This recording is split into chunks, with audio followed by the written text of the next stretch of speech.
sebuah syair Abu Nawas katanya yang ngomong, ilahi las tulil firdausi a'la wala aqwa alan naril jahimin fahabli taubatan waghfir dhunubi fa innaka ghafirudz dzambil adimi.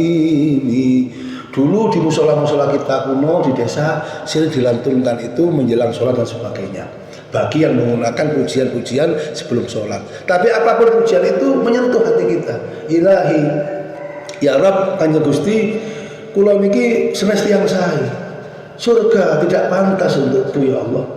Kami ini penuh maksiat gitu. Ya memang Pak, Bapak Ibu, kita agak pantas masuk surga. Apa sih? Ibadah sholat saja, yang ibadah utama saja, monggo kita koreksi. Sudah betul-betul pastikah sholat kita diterima oleh Allah? Ya kita berhusnuzon minta ampun kepada Allah diterima. Tuh Pak, kalau lihat potongan kita, cara sholat kita, siapa dari saya tuh masih sering berulang-ulang loh Bapak Ibu. 2 minggu yang lalu saya dikirimi buku dan saya beli postingan cara sholat yang betul seperti cara sholat Nabi. Ya aku sih buka meneh. Wong ini bab penting, nggak bisa kita ulang gitu. Saya cek lagi, betulkah saya wudhu kita selama ini? Betulkah rukuk sujud kita selama ini? Betulkah takbir kita selama ini? Betulkah kaki kita ketika kita sujud? Oh itu masalah fikih, yes, masalah fikih. Tapi kan untuk menuju satu makrifat, lah kula niki umur 50 terus Pak. Kula niki pun makrifat kepada Allah, iya. Tapi makrifat yang tidak didaki atas diinjakkan atas syariat, ya untuk menteni Pak. Karena jurinya bukan manusia, jurinya malaikat Allah Subhanahu wa taala. Jadi kebenaran itu bukan di tangan manusia, di tangan Allah. Maka kita wajib mengikuti syariatnya Allah.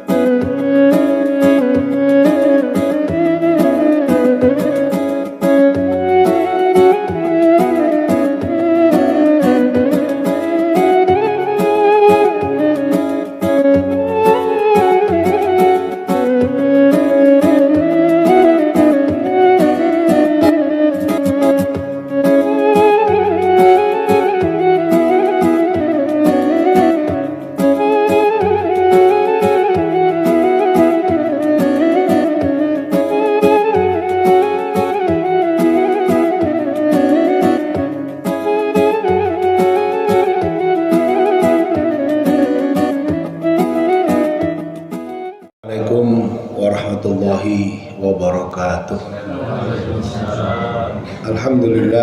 Alhamdulillahi rabbil alamin, wassalatu wassalamu ala asrafil anbiya'i wal mursalin sayyidina wa maulana Muhammadin wa ala alihi wa ashabihi ajma'in. Rabbi shrah li sadri wa yassir li amri wa hlul 'uqdatam min lisani yafqahu qawli, amma ba'd.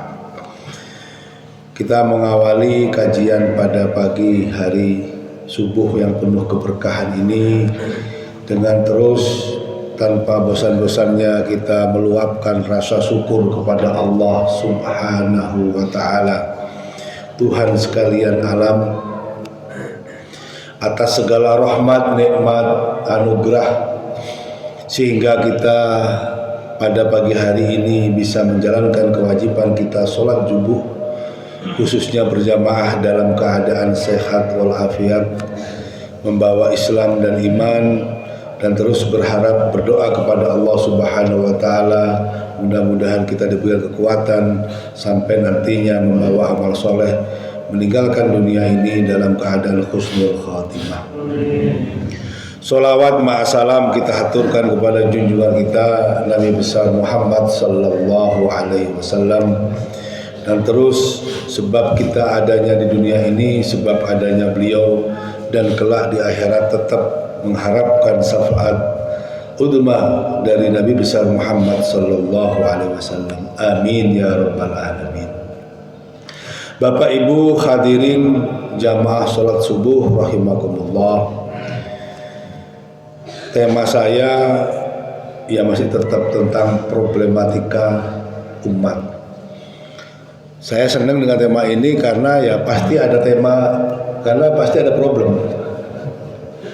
Pasti ada problem. Dan sekarang semakin hari semakin banyak problemnya. Semalam saya naik pesawat terakhir jam 7 mestinya dari Cengkareng ke Surabaya. Walaupun seharusnya nanti malam. Cuma karena saya diingatkan hari ini ada pengajian dan saya rindu dengan Bapak Ibu semuanya untuk menyampaikan problem tadi itu, maka saya ngambil pesawat agak malam. Sebetulnya saya ini nggak suka, sudah agak lama nggak suka naik pesawat yang malam. Seringkali walaupun dari luar negeri saya minta yang pagi gitu. Karena semakin sering naik pesawat semakin terdedak. Apalagi cuaca sekarang ekstrim. Dari wong Jawa ndak ilang, betul. Saya sudah menyiapkan sejak sore berangkat itu karena supaya enak lah gitu. Ternyata betul, begitu sudah kita tunggu jam 7 kok nggak ada pengumuman pesawat diberangkatkan. Jam 7:04 pilotnya sendiri yang akan mengemudikan, Bapak Ibu mohon maaf delay karena cuaca di Surabaya tidak bisa untuk landing. Tenang bisa mungkin. Itu jenenge ya walaupun kita ini sering ya pucet juga Pak. Ini urusan nyawa. Diundur. Kebetulan memang ada kawan saya yang lebih dulu berangkat, yang sebetulnya mau ke Malangnya sama-sama. Ya wis tunggu di Juanda. Dia posting memang hujan deras kemarin katanya dan hujan angin ya Allah. Nah, karena kita diberitahu bahwa di hadapan kita ada cuaca yang sangat ekstrim, rasa takut itu lebih tinggi lagi Pak. Seumpama gak dikandani sih mendingan. Dikandani kan dengar ono macan, dia kan memikir apa itu. Jadi sepanjang jalan itu, sepanjang penerbangan itu saya ya Allah wis saya ya Allah andaikan selamat sampai Juanda saya tobat ya Allah. Saya tidak akan mengulangi banyak kemaksiatan. Sholat ya Allah, janji betul-betul ya Allah, janji tolong ya Allah selamatkan sampai Juanda. Alhamdulillah Pak, apa yang saya bayangkan nggak terjadi. Tapi sepanjang jalan pucat Pak. Tapi alhamdulillahnya saya itu karena saya berjanji. Ya sumpah tidak berani, takut diingkari. Demi Allah saya tidak berani kemarin, takut namanya manusia lupa. Tapi ya Allah saya betul-betul janji ya Allah. Kalau saya selamat sampai Juanda dengan tenang, saya akan tidak lagi bermaksiat kepadamu ya Allah. Sholat 5 waktu saya tidak berani sumpah untuk berjamaah. Ya Allah saya akan sholat 5 waktu betul-betul sesibuk apapun akan saya sholat. Nah Bapak Ibu sekalian, hikmah apa yang bisa saya petik dan saya tular kepada Bapak Ibu, ternyata manusia itu sifatnya berbeda dengan malaikat dan berbeda dengan nabi. Kalau imannya malaikat itu stabil, tidak naik tidak turun. Imannya anbiya, para nabi, para rasul itu selalu naik terus. Tapi imannya kita manusia yazidu wa yanqus, kadang naik kadang turun. Lah salah satunya apa? Harus ditakut-takuti. Harus ditakut-takuti. Kalau tidak bisa Pak.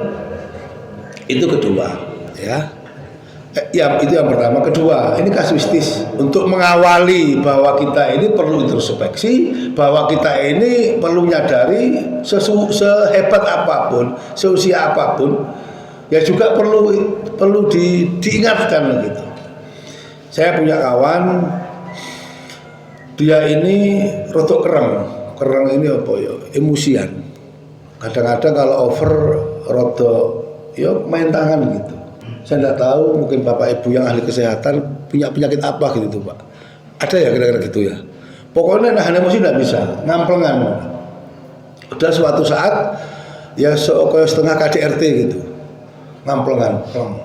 Yang dipukul istrinya. Nah problem karena kawan saya itu ya tidak pantas kalau diendeng-endeng dengan polisi. Terus konsultasi kemana-kemari, anaknya nggak terima. Pokoknya bapakku dilapor polisi, pedot seduluran seumur-umur. Setelah toto senena. Iki rupanya bapak sampean dua penyakit. Oh kadang-kadang masalah kecil nggak apa-apa kok ngamplengan dan itu ngamplengnya sampai kasar, sampai istri itu robek di sininya. Kan problem sama kita Pak. Kita laporkan ke polisi, itu kawan kita sendiri, juga kasihan anak istrinya gitu kan. Nggak dilapor lo gak kapok-kapok. Sudah saya diajak musyawarah. Padahal ya saya nggak mau terus campur. Tapi kadang-kadang ya kita perlu campur tangan dalam rangka untuk sesama muslim gitu.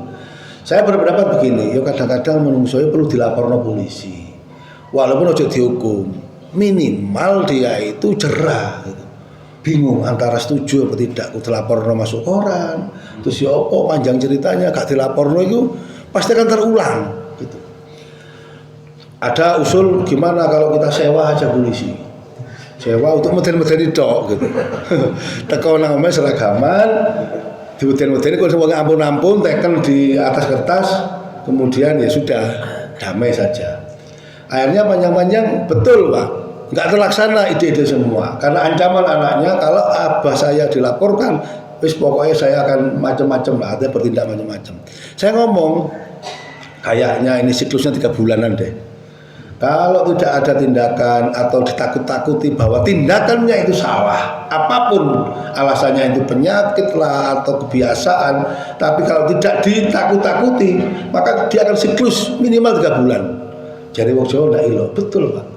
2 hari yang lalu sudah dilapori ngampleng tenan kan, 3 bulan kan, karena dia merasa perbuatannya tidak ada apa-apanya, tidak salah apa-apanya. Berikutnya Bapak Ibu sekalian sebagai pengantar juga, hakata juga ambiya wal mursalin ya. Kecuali kita ini berbahagia umatnya Nabi besar Muhammad SAW, karena istidrat kita itu atau siksa kita itu oleh Allah diundur gitu. Beda dengan umat-umatnya nabi-nabi yang lain. Kalau nabi-nabi yang lain ngengkel, bantah, wis dikandani ya sudah bencana gitu. Umatnya Nabi Nuh sudah ya, kami sudah menyerukan ya Allah saksikan, kami sudah menyerukan kepada Allah sebagai Tuhan begini-begini, tapi umatnya ngengkel, anaknya ngengkel, bojone ngengkel, ya sudah. Nabi Nuh kemudian menyiapkan bahtera, monggo siapa yang mau ikut naik ke bahtera, yang tidak ikut kemudian tenggelam. Umatnya Nabi Lut, umatnya Nabi yang lain, Nabi Isa, Nabi Musa, begitu juga. Nah, berikutnya kemarin juga begitu. Saya di Jakarta diundang oleh seorang calon wakil presiden yang cukup populer. Nah, saya senang Pak, tak belani sendiri ke Jakarta. Diskusi mulai pagi jam 9, jam 10 sampai asar. Senang saya orang Jawa Timuran ngomong blokosuto. Bahasa Arabnya rohat, bisrohah rohah. Berterus terang itu enak. Saya ngomong, saya mohon maaf Bapak, kami ini orang Jawa Timur, saya itu ngomong opo ono nih blokosuto. Orang Jawa Timur itu ngomongnya darda-darda tapi insya Allah hatinya api. Darda gelendam, gangge lagi ngorek kepanggih. Gitu. Di kemarin di kulitku tapi mulai nyuduk, itu saya nggak suka gitu. Lebih baik kita ar-rohah bisorohah. Terus terang aja. Tentu dengan bahasa yang nyaman, tidak bahasa yang menyakitkan, tapi antara dalam hati dan ungkapan itu tidak ada ketimpangan. Bahasa penyanyinya itu tidak ada dusta di antara kita. Nah, ini barangkali problem-problem sedikit yang menjadi perhatian kita semua. Nah, di tengah-tengah itu saya mendapatkan WA. Satu RT dengan saya itu kemarin 3 orang meninggal dan itu sangat mendadak sekali.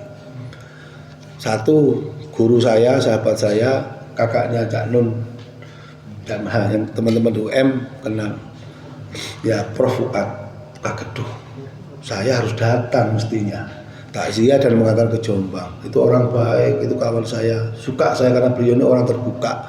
Sama dengan adiknya Cak Nun orangnya terbuka sekali. Nah itu sekarang geger loh. Kasus Fir'aun, Korun dan Haman.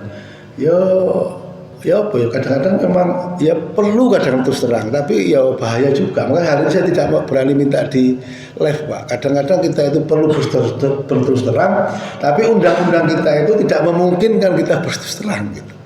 Karena ada sebagian rakyat ini perlu dikandani gitu. Ya nek macan ngomong macan, ojo macan ngomong kucing gitu. Saya itu diguyoni Bu, ini untuk ibu-ibu.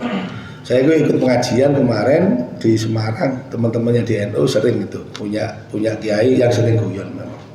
Di hutan itu Bu, ada pernikahan macan. Namanya macan nikah ini atau perkawinan macan ini, anak buahnya, tamu-tamu pada binatang yang lain itu pada takut untuk sungkem. Macan kok dicatek begini juga. Ada seekor kucing yang lompat kemudian berani membisiki telinga macan. Tiba-tiba macan itu nangis di rumah. Kaget binatang yang lain, kok hebat sampean kucing. Kami tidak berani membisiki, kok Anda masih. Apa sih dibisikkan? Saya bilang, saya dulu macan. Seperti panjenengan. Tapi semenjak menikah saya menjadi kucing. Artinya sehebat-hebatnya macan itu sama istrinya takut. Semenjak itu saya dan ibu saya awak kucing bodoh ae. Wedi mek bojomu.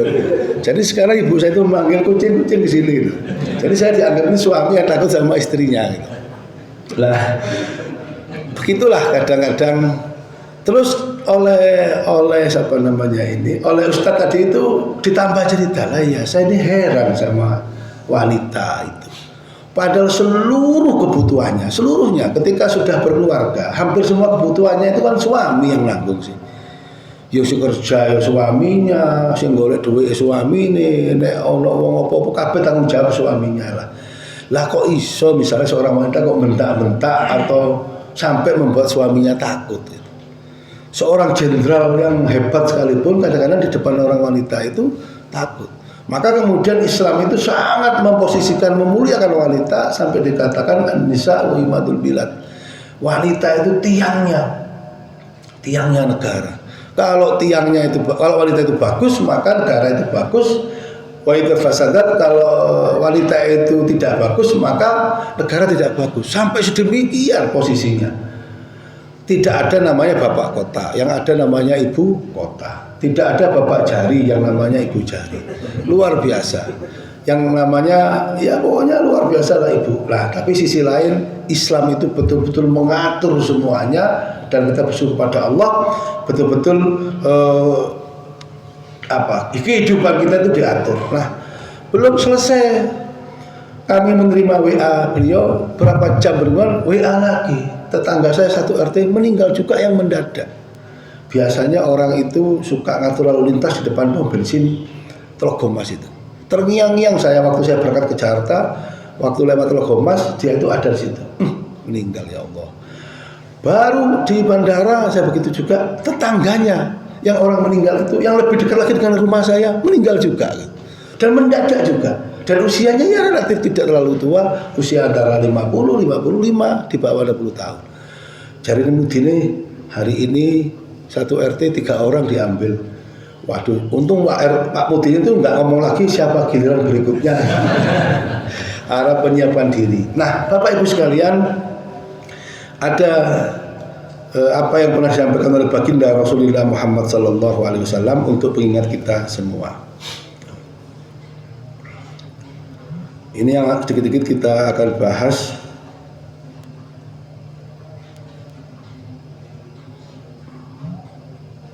Ini HP saya baru, jadi saya ini agak sulit membukanya. Sebuah hadis Rasulullah SAW yang diwariskan oleh Baihaqi dari Ibnu Abbas, ini sering kita sampaikan. Iqtanim khamsa qabla hamsin. Ini sering populer, termasuk ramai-ramai yang telah mempopulerkan juga. Ini teman-teman saya, kami Pak Yunus Abai dengan ramai-ramai kan senang. Gunakanlah 5 perkara sebelum 5 perkara lainnya, gitu kan. Hayataka qabla mautika. Gunakan hidup ini, kesempatan hidup ini sebelum maut meninggal. Ya Allah, saya ketika di pesawat mikir betul, saya ya Allah mau saya terlepas ini saya naik pesawat hidup atau mati, ya Allah berikan saya kesempatan waktu yang cukup untuk hidup ya Allah, untuk saya melakukan kebaikan-kebaikan, karena hidup ini sekali dan tidak akan terulang lagi. Kita mau berkarir apapun di dunia ini, mau berbuat apapun di dunia ini, mau kejar-kejaran apapun ya Allah, kita nanti ketemu di akhirat. Kita di akhirat ketemu malaikat, tidak bisa menghindar. Dan kita di akhirat atau di barzakh tidak bisa mengajak kawan kita. Yang bisa kita ajak adalah amal kita, ya kan? Maka gunakan hidup itu sebelum kita mati. Ya, saya juga tidak berani-berani amat, tapi saya minta umur kepada Allah, ya kan? Tawil umur fi taatillah. panjangkan umur kami Allah dalam ketaatan. Jangan berarti cuma panjang umur saja. Kalau panjang umur hanya menumpuk dosa dan kemaksiatan, maka saya kira lebih baik umur yang cukup asal kita oleh Allah Subhanahu wa taala diberikan satu kebebasan dan maghfirah dan ampunan. Ana omong-omongane wong Jawa. Pring iku nek lurus gak dipetik-petik, gak diketok-ketok. Tapi pring itu nek lurus gampang diketok. Tapi pring itu nek bengkong iku gak ono sing njupuk. Kadang kita lihat orang-orang baik, ya kemudian saya berkhusnudon kepada Allah. Mungkin Allah ingin mengakhiri orang-orang baik itu umur secukupnya karena memang dalam keadaan baik. Dan bagi kita yang oleh Allah diberikan umur agak panjang, ya kayak pring bengkok itu, ya jangan bengkok terus. Itu khusnudon kepada Allah, kita diberi kesempatan untuk bertaubat kepada Allah Subhanahu wa taala secara serius. Tidak hanya bertaubat kepada Allah, kemudian segera menutup apa yang kita kurang, mohon ampun atas segala kesalahan dan mengganti kesalahan itu dengan kebaikan. Maka saya suka dari mana-mana dan sekarang ini sekedar ceramah-ceramah memberikan definisi-definisi yang kadang-kadang membuat umat menjadi juga bertambah problem, tapi solusinya nggak ada.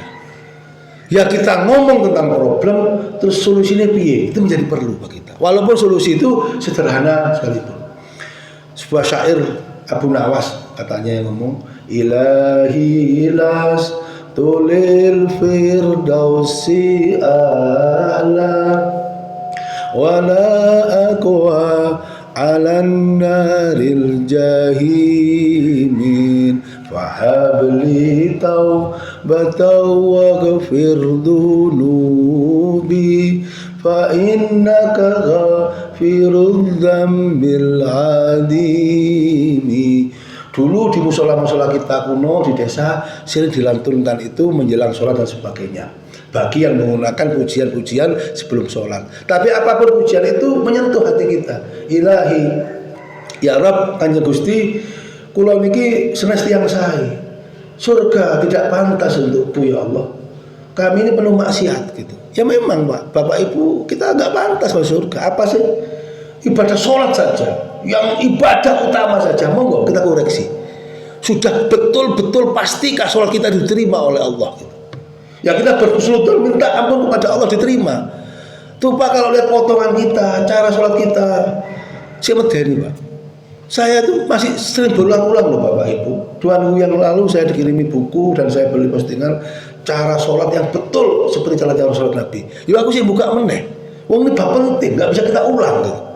Saya cek lagi, betulkah saya wudhu kita selama ini? Betulkah rukuk sujud kita selama ini? Betulkah takbir kita selama ini? Betulkah kaki kita ketika kita sujud? Oh itu masalah fikih, yes, masalah fikih. Tapi kan untuk menuju satu makrifat, lah kula niki pun umur 50 lho Pak. Kula niki pun makrifat kepada Allah, iya. Tapi makrifat yang tidak didaki atas diinjakkan atas syariat, ya untuk menteni Pak. Karena jurinya bukan manusia, jurinya malaikat Allah Subhanahu wa taala. Jadi kebenaran itu bukan di tangan manusia, di tangan Allah. Maka kita wajib mengikuti syariatnya Allah. Lewat apa? Apa-apa yang dicontohkan oleh Rasulullah sallallahu alaihi wasallam. Shallu kama raaitumuni usolli. Salatlah kalian sebagaimana Rasulullah salat. Maka wajib bagi kita terus-menerus membuka guidance lagi bagaimana salat cara Nabi. Wah, aku pintar misalnya, enggak bisa. Bukan masalah biasa tidak biasanya, benar apa tidaknya. Karena itu menjadi kunci sah tidak sahnya sholat. Babak sah sudah clear, fikihnya sudah bagus, maka menginjak baru kita khusyuknya bagaimana sehingga itu menjadi tingkatan pahalanya. Syarat sahnya dan syarat surutut kabulnya. Sholat itu ada 2 hal minimal, syarat sahnya dan syarat kabulnya diterima. Realnya begini Bapak Ibu sekalian.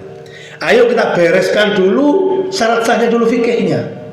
Mulai dari wudhunya. Oh wudhu itu kan beda Pak. Niki masjid tempat wudhu di Nyobo. Ada rangkaiannya Pak. Kalau wudhunya kita tidak sah atau belepotan, maka akan merembet kepada sholatnya. Wudhu tidak selesai sampai itu. Dicek juga airnya. Airnya ini memenuhi 2 kolah atau lebih. Apakah supaya tidak nampes? Kembali ke bejana, maka kita lebih baik wudhu pakai air yang mengalir. Itu satu. Itu syarat sahnya. Kalau sudah sah wudhunya, airnya tidak bau, tidak mustakmal, bekas dan tidak mendapat kotoran, itu kita juga pelajari lagi. Walaupun kita sudah alim dulu, karena ini menyangkut sah tidaknya ibadah dan ibadah ini utama. Gitu. Nah maka Allah Subhanahu Wa Taala, Rasulullah SAW luar biasa. Hanya umat Islam sajalah yang dikatakan wajib mencari ilmu, fardu ain, wajib mencari ilmu. Mulai dari lahir procot sampai ke liang lahat, nggak ada agama lain Pak yang wajibkan. Baru-baru ini saja Barat mengatakan long life hidup besok, pendidikan seumur hidup baru saja. Tapi Islam sudah mengajarkan. Nah belajar itu ya dari awal. Nah saya pun melakukan itu Pak, karena saya khawatir sholat kita juga berantakan. Maka ayolah bagi mereka atau kita-kita yang masih merasa ragu, kalau malu ya kita belajar sendiri, tapi saya menyarankan belajar memakai guru. Tidak akan malu, walaupun kami seorang rektor misalnya, atau bapak ibu seorang jenderal, nggak malu belajar, nggak akan mengurangi Pak harkat kita semua, tidak akan menjatuhkan martabat kita semua, malah orang kagum, masya Allah itu sudah kiai, sudah ulama, sudah rektor, dulu rektor apa ya, menteri. Wah ini top, oleh Pak RT, sih ini bupati, kok sih belum belajar? Ya. Belajar itu artinya kita belajar apa yang kita tidak tahu, belajar apa yang kita masih ragu. Ya. Dan belajar boleh kepada siapa saja, jangan lihat orangnya, tapi lihat kemampuannya. Walaupun itu anak muda, tapi dia sudah alim dalam bab sholat dan sudah nyaris sempurna sholatnya secara syariat, ya nggak apa-apa kita belajar sama dia tuh. Saya mungkin agak lemah di bidang IT. Ya orang-orang dulu itu ya agak lemah Pak. Dibandingkan dengan anak SD kelas 4 kita kalah. Ya enggak apa-apa saya belajar dengan anak saya yang SD kelas 6 hari ini. Ya apa iki laptop iki aku gak iso apa ini. Ya enggak apa-apa toh Pak. Wah enggak iso mikir. Enggak bisa. Wong dia memang lebih ahli Pak. Gitu. Saya kira kebiasaan untuk tidak malu mencari ilmu ini selama kita hidup menjadi penting. Nah, itu saya juga melakukan. Artinya Bapak Ibu sekalian, saya yang menyampaikan ini mulai beberapa minggu yang lalu juga melakukan lagi. Bab yang sederhana, belajar lagi. Istri saya lebih mengerti karena mondoknya lama. Istri saya itu SD tidak lulus Pak, ijazahnya kelas 5 SD. Tapi mondoknya ya tadi mulai lahir dari pondok sampai saya kitab fikihnya itu ngelontok sekali. Jadi bab air, bab wudhu, bab bagaimana kesucian itu paham betul dan rigid betul. Dan memang begitulah orang lama dan seharusnya juga begitu. Belum lagi pakaian Pak, sampai ke hulunya, cara menyucinya dan lain sebagainya. Saya juga khawatir kopiah saya itu ditemplei kotorannya cecek misalnya.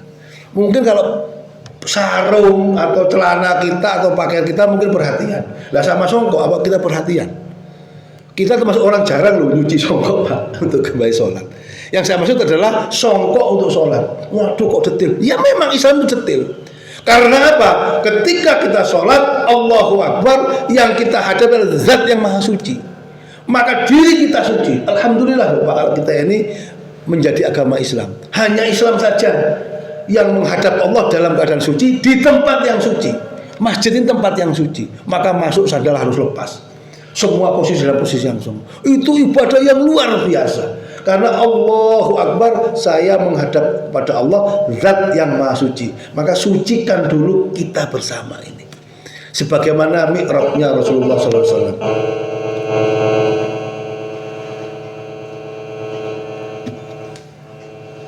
Sebentar saya mau mikir Pak. Halo Mi. Halo Amir Mi. Halo.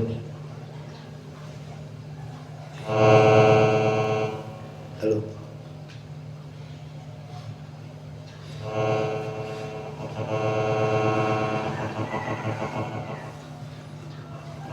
Ya kalau ibu saya yang ngebel tidak berani nolak jawaban.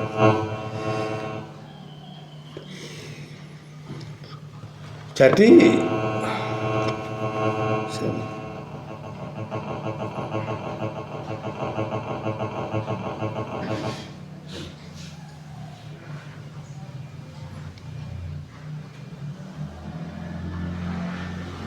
Halo?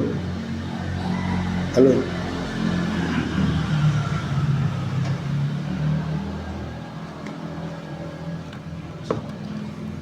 Yang kedua, Bapak Ibu sekalian, itu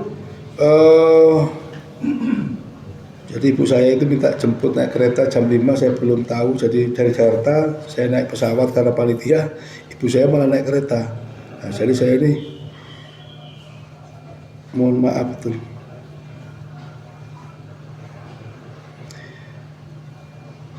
Yang kedua, wasihataka qabla sugli. Gunakanlah sehatmu sebelum sakitmu. Sehat itu perkara utama. Dan sekarang kecenderungan manusia kita semua itu terlampau, ya betul sebetulnya, terlampau ngati-ngati menjaga kesehatan. Tapi untuk tujuan goyahnya kesehatan untuk apa? Kadang-kadang kita tinggalkan. Hidup ini liyak budun, untuk beribadah kepada Allah. Itu tujuan utamanya. Maka tujuan lain-lain ini harus dirangkai untuk menjadi liyak budun, tujuan utama. Salah satu tujuan utama itu adalah lewat sholat. Maka kesehatan kita, jaga kesehatanmu sebelum sakitmu. Nah, kesehatan ini kita jaga, jangan sampai kemudian jalan menuju ke sana menghilangkan tujuan utama. Mala yatimul wajib illa bihi wa huwa wajib. Jadi tujuan utama itu wajib, lah cara untuk mencapai tujuan juga menjadi wajib. Kalau hidup itu untuk sholat, untuk ibadah, dan hidup itu harus sehat, maka kita menjaga.